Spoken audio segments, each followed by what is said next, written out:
Hello, welcome to Frank talks. ఈరోజు మనతో ఉన్నారు పీడియాట్రిషియన్ డాక్టర్ ప్రదీప్ రాథోడ్ గారు. Thank you sir. This is the need of the hour, need of the మూమెంట్కి మీరు నీడ్గా ఫీల్ అయ్యి చెప్పిన చాలా తక్కువ టైంలోనే మీ పనులన్నీ కూడా కాస్త త్వరగా ముగించుకొని వచ్చారు. So that is really so nice and sweet of you, so responsible of you. ఎందుకంటే ఇప్పుడు జరుగుతున్నది బర్నింగ్ సిచ్యువేషన్, ఇది one of the burning situation. Coldrif cough syrup ఇది వాడొద్దని చెప్పేసి అఫీషియల్గా స్టేట్మెంట్ కూడా వచ్చింది. అండ్ ఒక 11 మంది పిల్లలు ఈ సిరప్ వాడటం వల్లనే చనిపోయారు అని కూడా అంటున్నారు, కిడ్నీ ఫెయిలియర్ వల్ల. ఆల్ ఆఫ్ అ సడన్ ఏంటిది మరి? ఇప్పటిదాకా వాడిన వాళ్ళ పరిస్థితి ఏమిటి? అసలు ఈ ఇష్యూ మీద పీడియాట్రిషియన్గా మీరు క్లోజ్గా ఫాలో అవుతున్నారు కాబట్టి what you have to say on this? ఒక రాజస్థాన్లో, మధ్యప్రదేశ్లో 2 ప్లేసెస్లో ఈ సిరప్ గవర్నమెంట్ హాస్పిటల్లో కానీ క్లినిక్స్లో కానీ ఇవ్వబడింది. ఓకే, కాఫ్ ఉంటే ఆ పిల్లలకి ఇవ్వబడింది. సో ఈ cough syrup as usual over the counter వాళ్ళు తీసుకున్నారు. అది తాగిన తర్వాత వాళ్ళు మైకం కోల్పోవడము, డల్ అయిపోవడము, బాగా వీక్ అయిపోవడము జరిగింది. దాని తర్వాత ఒక 2-3 డేస్కి లైన్గా పిల్లలకి రీనల్ ఫెయిలియర్ అవడము, ప్లస్ అలా ఐసీయూలో రీనల్ ఫెయిలియర్ అంటే కిడ్నీస్ మీద ప్రెషర్ పడ్డం అన్నమాట. ఈ డ్రగ్ ఏదైతే ఉందో, ఇప్పుడు ఆ సిరప్ ఇచ్చిన దానిలో ఒక డ్రగ్ ఉంది, డైఎథిలిన్ గ్లైకాల్ అని చెప్పి, డిఈజీ అంటారు దాన్ని. యాక్చువల్లీ డిఈజీ వల్ల ఏమైందంటే అది అవసరం కంటే ఎక్కువ శాతంలో ఆ సిరప్లో ఉంది. సో అది కంటామినేట్ అయిందా లేకపోతే బై మిస్టేక్ యాడ్ ఆన్ అయిపోయిందా వేరే సిరప్ బదులు అనేది తెలియదు మనకి. సో ఆ బ్యాచ్ అంటే ఈ సిరప్లు బ్యాచెస్లో తయారవుతాయి కదా, సో ఆ బ్యాచ్లో ఆ ఎక్కువ మోతాదులో ఉండేసరికి డిఈజీ ఏంటంటే యాంటీ ఫ్రీజ్ సబ్స్టెన్స్ అంటారు దీన్ని. యూజువల్గా మనము మోటార్ వెహికల్స్లో ఇంజన్ సాలిడ్ అయిపోకుండా, గడ్డగట్టకుండా, చల్లగా అవ్వకుండా వాడతాం అనమాట. సో ఆటోమోటివ్ వెహికల్స్లో ఎక్కువ వాడతాము. సో దీనిలో స్టెబిలిటీ కోసం వాడతాం అనమాట. సో అది ఎక్కువ శాతంలో ఉండేసరికి కిడ్నీస్ని డ్యామేజ్ చేసింది అనమాట. యూజువల్లీ వాళ్ళు అలో చేసే దగ్గర 1% కంటే ఎక్కువ అలో చేయరు ఒక సిరప్లో, ఫార్ములేషన్లో. ఇది దగ్గర వాళ్ళు చెప్పేదాన్ని బట్టి 46% ఉంది. ఎక్కడ 1%, ఎక్కడ 46% సార్? బట్ ఏం జరిగిందంటే ఆ డిఈజీ ఈ కిడ్నీస్ని ఎఫెక్ట్ చేసింది అనమాట. సో కిడ్నీ ఫెయిలియర్ అయిపోయింది దానివల్ల. అంత అమౌంట్ ఆఫ్ టాక్సిక్ కెమికల్ ఏదైనా మన బాడీలోకి ఎంటర్ అయితే కిడ్నీస్ ఏం చేస్తాయి, దాన్ని బయటికి తీయాలనుకుంటాయి. సో ఆ కిడ్నీస్నే ఇది ఎఫెక్ట్ చేసేసింది. దానివల్ల కిడ్నీ ఫెయిలియర్ అయిపోయి కిడ్స్ ఐసీయూలో ల్యాండ్ అవ్వడము, ఓవర్ ద టైం వాళ్ళు డెత్ అయిపోవడం జరిగింది.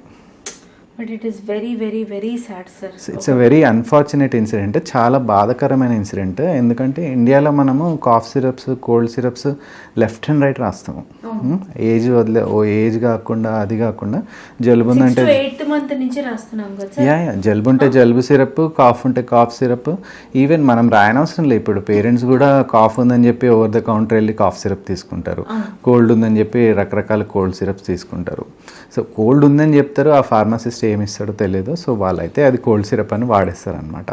సో ఇలా ఓవర్ ద కౌంటర్ యూజ్ ఉంది, ప్లస్ చాలా వైడ్ స్ప్రెడ్డ్ యూజ్ ఉంది. అంటే ఇండియాలో ఎంత పిచ్చి అంటే కాఫ్ అండ్ కోల్డ్ సిరప్స్కి, కాఫ్ వస్తే పక్కా కాఫ్ సిరప్ వాడాలి అని చెప్పి, కోల్డ్ వస్తే ఆ ముక్కు గారినా లేకపోతే నోస్ బ్లాక్ అయినా కానీ కోల్డ్ సిరప్ వాడాలి అని చెప్పి బాగా పిచ్చి అనమాట. యూజువల్గా మనము యూఎస్లో కానీ వేరే కంట్రీస్లో కానీ తీసుకుంటే వాళ్ళకి అసలు అక్కడ కాఫ్ సిరప్లు, కోల్డ్ సిరప్లు ఉండవు. వాళ్ళ దగ్గర ఒకటే ఉంటుంది, సెటిజిన్ ఒకటి ఉంటుంది అంతే. సో అది ఏంటి అంటే యాంటీహిస్టమిన్. అది చాలా అంటే రిటర్న్ ఫార్మాట్లో ఒక ప్రిస్క్రిప్షన్ ఇస్తేనే ఇస్తారు.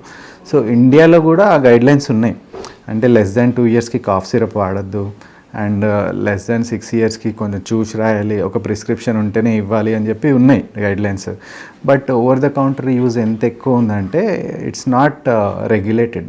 ఎంతమందన్నా వాడుకోవచ్చు, ఎవరన్నా ఇవ్వచ్చు అనమాట సిరప్. అలా అయిపోయేసరికి so there is rampant use of cough syrup. So నాకు తెలిసి ఆ మ్యానుఫ్యాక్చరర్స్ ప్రొడక్షన్లో కొంచెం డబ్బులు తగ్గించుకోవడానికి దేనికైనా యూజ్ చేసి ఉంటారు. ఆ బై మిస్టేక్ కంటామినేట్ అయి ఉంటుంది అది. అదే సార్, ఇది ఇలా మ్యానుఫ్యాక్చరర్స్ ఇలా యూజ్ చేసినప్పుడు అంటే ఒక అథారిటీ, ఒక అంటే మీరు చెప్పండి, ఒక మెడిసిన్ బయటకు వచ్చేటప్పుడు ఎంత, ఫర్ ఎగ్జాంపుల్ నేను ఒక కంపెనీ మ్యానుఫ్యాక్చరర్, సో ఒక లైసెన్స్ తెచ్చుకున్నాను, బాగానే ఉంది. సో ఈ బ్యాచ్కి ఈ సెట్ ఆఫ్ మెడిసిన్స్ అని చెప్పేసి నేను తయారు చేస్తాను, పంపిస్తాను. సో ఆ పంపించే ముందు ప్రతి బ్యాచ్కి టెస్టింగ్ జరుగుతుందా? ఏదైతే ప్లాంట్ ఉందో వాళ్ళు ఒక శాంపిల్ టెస్టింగ్ చేస్తారు ఈ బ్యాచ్కి. ఈ బ్యాచ్కి శాంపిల్ టెస్టింగ్ చేస్తారు, దీనిలో ఇంత ఉండాలి అని చెప్పి.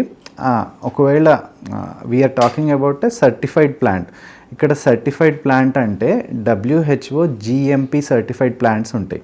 కొన్ని నార్మల్ ఫార్మస్యూటికల్ ప్లాంట్స్ ఉంటాయి, అవి ఇల్లీగల్గా నడుస్తుంటాయి, వాటి గురించి మనం మాట్లాడుకోవద్దు. ఇప్పుడు ఆ ఫార్మా కంపెనీ ఏదైతే ఉందో ప్లస్ ప్రీవియస్గా చెప్పడం మర్చిపోయాను, actually same poisoning correct 2 years ముందు జరిగింది.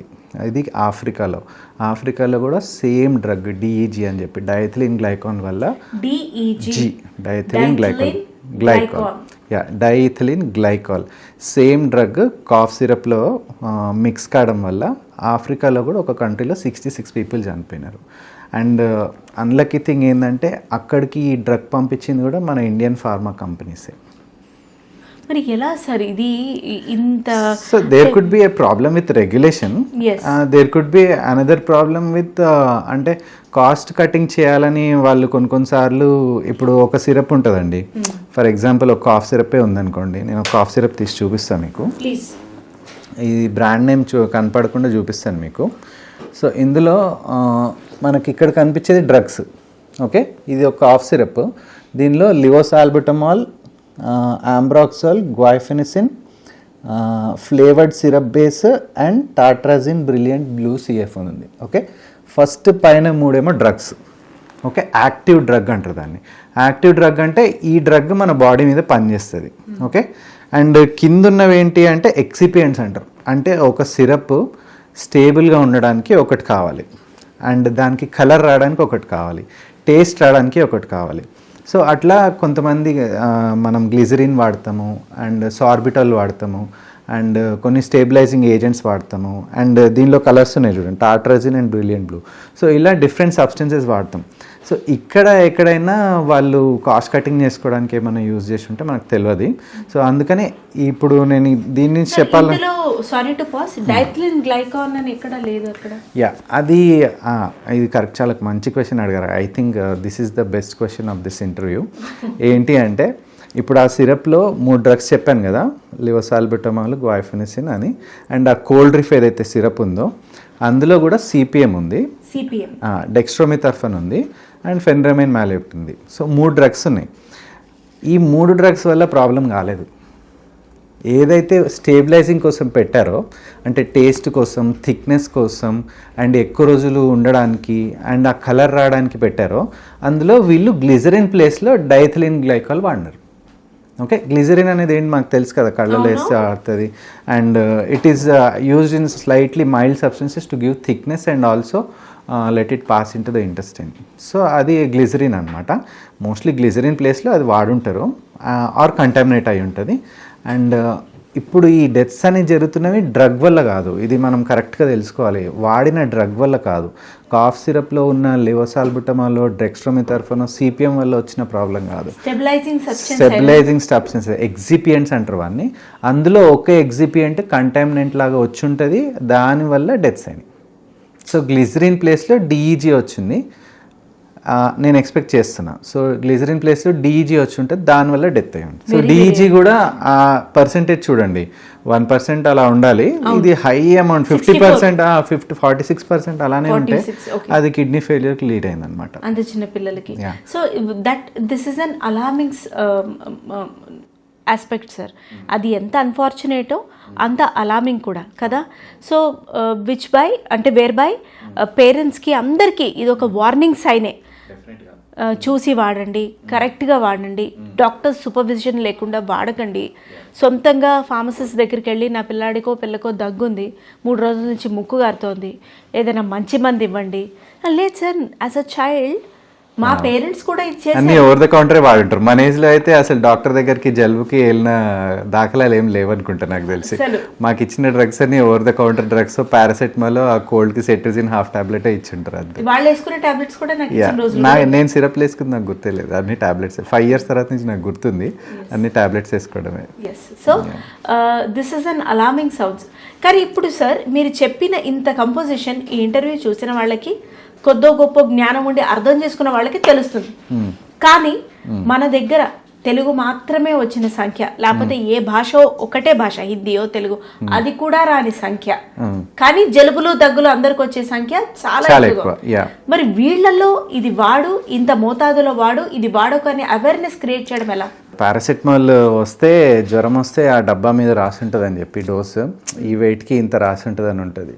కానీ ఈ డ్రగ్స్ ఎంత వివిడ్ డ్రగ్స్ అంటే అది మేము ఫార్మకాలజీ చదివే టైంలో యాంటీహిస్టమిన్స్ అంటారు, ఓకే, ఎక్స్పెక్టరెంట్స్ అంటారు, యాంటీటస్సివ్స్ అంటారు.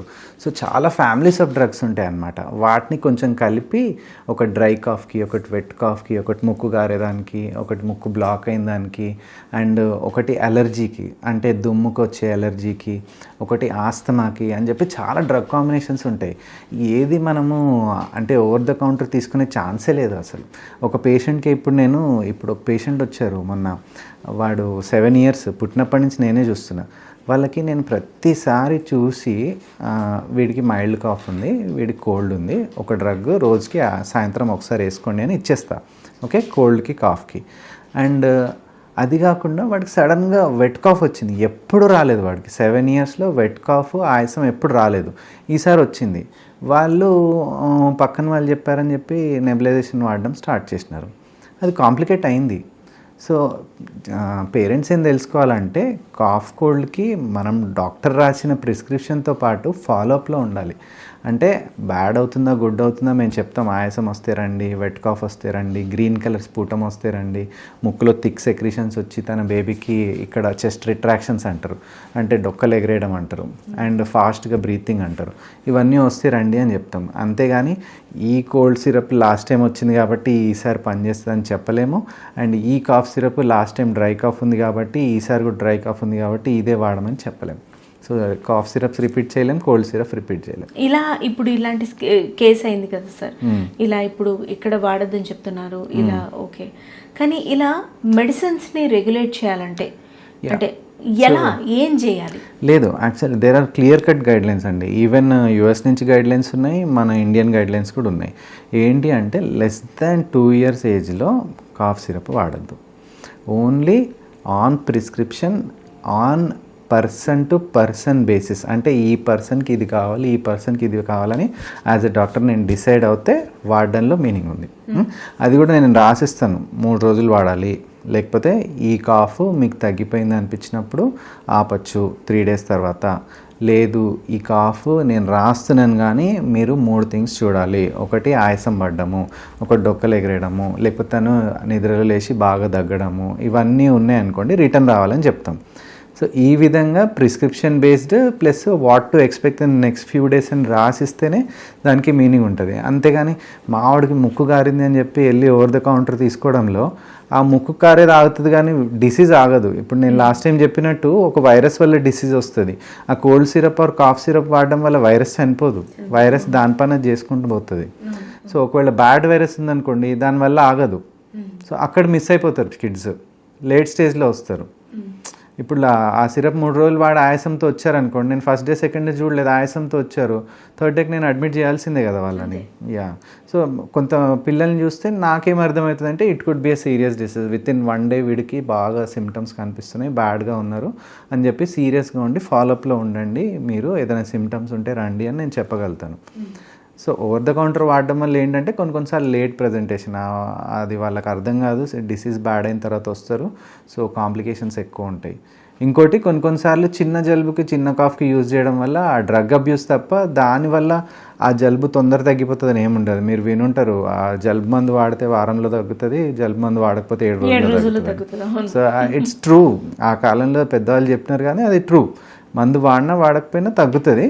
బట్ నేనేం చెప్తున్నా అంటే as a doctor we should be vigilant. నేను ప్రతి పేరెంట్కి చెప్తా, ఇలా ఉంది, డ్రాప్స్ రాస్తున్నాము, ముక్కులో డ్రాప్స్ రాస్తున్నాము, కానీ కాంప్లికేషన్స్ ఏమవుతాయి, రెస్పిరేటరీ రేట్ నిమిషానికి ఎంత లెక్క పెట్టాలి, ఈ ఏజ్కి ఎంత లెక్క పెట్టాలి, ఒకవేళ అలా ఉంటే నాకు వీడియో పంపించండి, లేకపోతే మీరే లెక్క పెట్టి నాకు చెప్పండి అని చెప్పి చెప్తాం. లేకపోతే నేను ఎత్తకపోతే రిటర్న్ రమ్మని చెప్తాం నెక్స్ట్ డేకి. Thank you doctor. మీరు చెప్పిన ఇది కూడా అవేర్నెస్ లాగా ఉపయోగపడి, ఈ డ్రగ్ వల్ల కాదు, అంటే ఒక డ్రగ్లో యూజ్ చేసిన సబ్స్టెన్స్ వల్ల దాన్ని మనం క్లియర్గా తెలుసుకొని ఎలా వాడాలి ఏంటి, అండ్ ఫర్దర్గా కూడా ఇట్లాంటి హార్ష్ సిచ్యువేషన్స్ ఎస్పెషలీ కిడ్స్ మీద పడకుండా ఎలా ఉండాలి అనేది ఇది ఒక అలార్మింగ్ మెసేజ్ కిందనే పరిగణిద్దాం. Thank you doctor.